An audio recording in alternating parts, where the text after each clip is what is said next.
Hello, I'm Don Lewis, and I'm here with Alex Linares and Anastasia Tompkins, and we're going to talk today and in future episodes about what it's like to be teenage and pagan.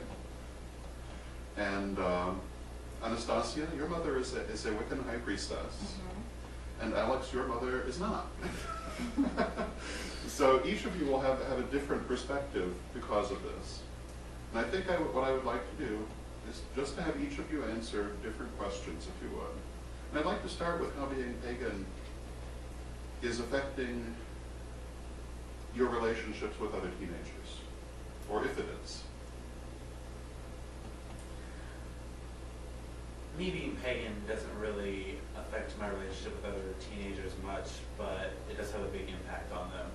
When they find out that I am pagan, they're very interested more in the mystical side of it, the whole casting spells and that sort of thing. But when they actually see that it is a religion of the goddess, of love, of purity, that they actually start to get more interested in that aspect and how it will better their own lives rather than how they can cast spells to make somebody fall in love with them. It hasn't caused very many issues for me, but I have had one major issue, and I believe it was in 8th grade. I was friends with a girl in my school, and I was aware that she was very Christian. And I mean, she wasn't the most well-liked person on the whole, but I try not to differentiate. I mean, she was nice. And she would tell me, she told me on several occasions, I'm sure in the nicest way possible, that I was going to hell. And I mean, I took it, and I took it, I'm like, she's my friend, but eventually I had to say, this is enough. I don't want to be persecuted, especially by my so-called friends. So I basically broke off the friendship. And actually, I believe in the same year, I got a few cracks from people in my same grade that, oh, you're a witch, do you fly in a broomstick? No. Just a few things like that, but on the whole, not too much. Have you found, in dealing with teachers and classes, that it's made any difference to your relationships with the, any difference with your relationships to teachers? No, not really. I mean, most of my teachers know that I am pagan, and in class, whenever we will get a discussion about religion, they'll know that I'll bring up my own ideas, but they won't really say anything because they really aren't allowed to. But I don't think any of them really have a problem with it. No teacher is going to blatantly say, well, I don't believe in your religion, so I'm giving you an F. But I have had one teacher that I could tell she wanted to learn about my religion so she could possibly use it against me in the future. But of course, I was going to gladly tell her every piece of information she wanted to know about my religion.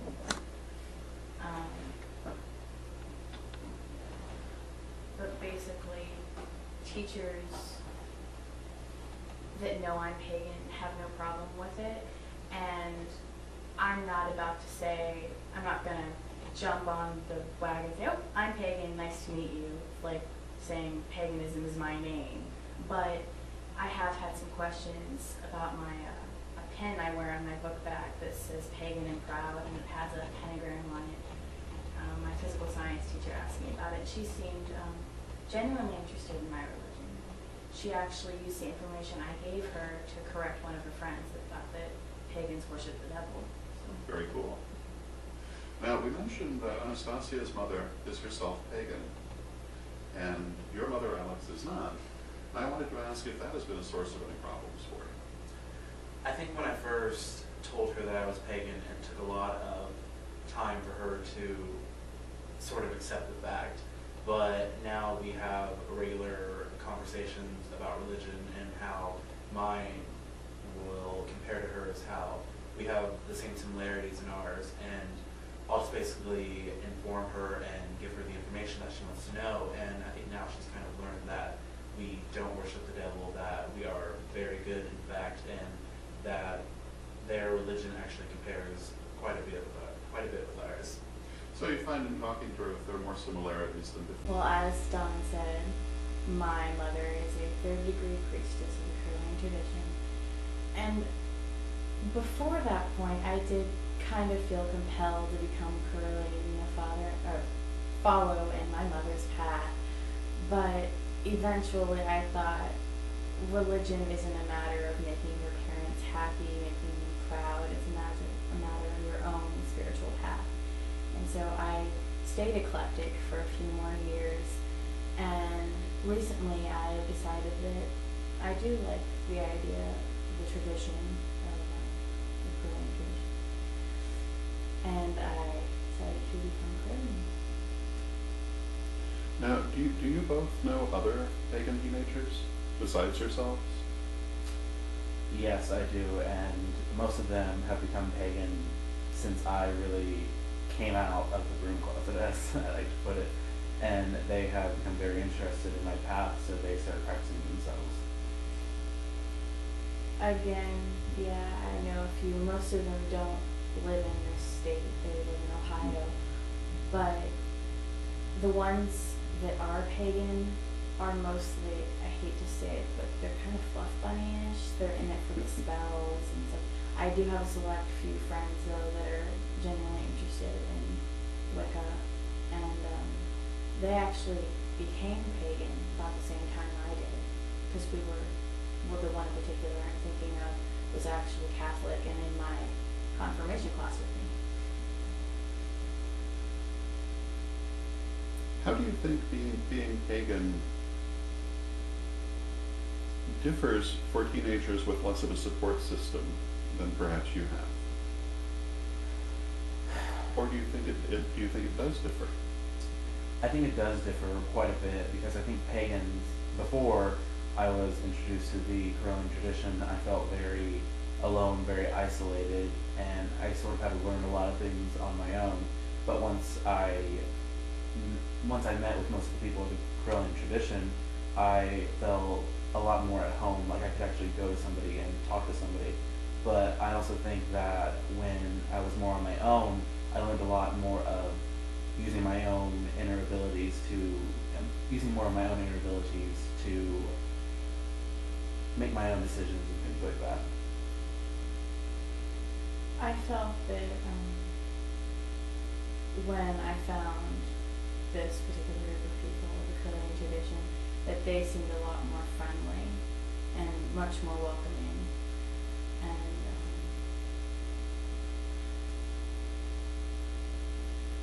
as opposed to the coven of people that were more or less eclectic pagans in Ohio.